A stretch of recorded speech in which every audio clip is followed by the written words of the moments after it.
சென்னை அடுத்த தாளம்பூரில் உள்ள அக்னி பொறியியல் கல்லூரியின் ஊழியர் கடந்த 2ஆம் தேதி 1.5 கோடி ரூபாய் பணத்துடன் பைக்கில் கோட்டூர்புரத்தில் உள்ள கல்லூரி நிர்வாகி வீட்டுக்கு சென்றுள்ளார்.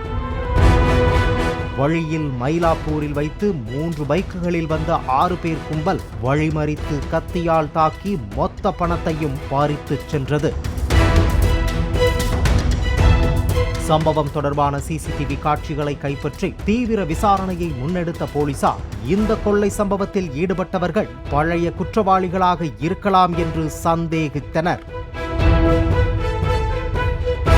பணம் கொண்டு செல்லப்படும் தகவலை யார் சொல்லியிருப்பார்கள் என்ற கோணத்தில் விசாரித்த போது சுனில்குமார் என்பது தெரிய வந்தது.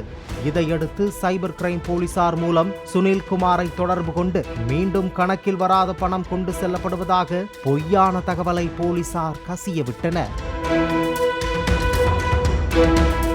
இதையடுத்து சுனில்குமார் தனது பகுதியில் இருந்து கிளம்பி அரக்கோணம் சென்றார். அங்கு அவரை பின்தொடர்ந்த போலீசார் அவரையும் பணத்தை கொள்ளையடிக்கும் கும்பலின் தலைவனாக செயல்பட்ட திலீப் என்பவனையும் மடக்கி பிடித்தனர். அவர்கள் கொடுத்த தகவலின் பேரில் கொள்ளை சம்பவத்துக்கு ஸ்கெட்ச் போட்டு கொடுத்த பிரபல ஹவாலா கொள்ளையன் இம்ரானையும் கூட்டாளிகள் தினேஷ்குமார், நவீன், அசோக், உலகநாதன், குமார் ஆகிய 9 பேரை கைது செய்தனர்.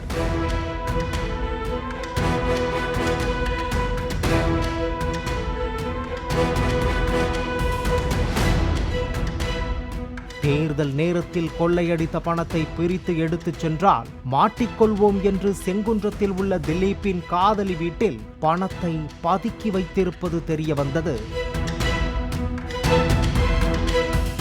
அங்கு சென்று ஆய்வு செய்த போலீசார் 41 லட்சம் ரூபாயை கைப்பற்றினர். மீதமுள்ள பணம் எங்கே என்று விசாரித்த போது இந்த கொள்ளை சம்பவத்தில் 3 வழக்கறிஞர்களுக்கு தொடர்பிருப்பது தெரிய வந்ததாக தெரிவித்த போலீசார் அவர்கள் வகுத்து கொடுத்த திட்டத்தின்படி ஹவாலா பணம் கொண்டு செல்லும் நபர்களை குறிவைத்து கொள்ளை சம்பவத்தை அரங்கேற்றியதாக தெரிவித்தனர். அந்த வழக்கறிஞர்களின் தூண்டுதலால் 3 மாத காலம் திட்டமிட்டு சிறையில் தனக்கு பழக்கமான கூட்டாளிகளை வைத்து திலீப் இந்த கொள்ளை சம்பவத்தை நிகழ்த்தியதாக கூறும் போலீசார் மீதமுள்ள நபர்களை தேடி வருவதாக தெரிவித்தனர். பாலிமர் செய்திகளுக்காக செய்தியாளர் கதிரவன்.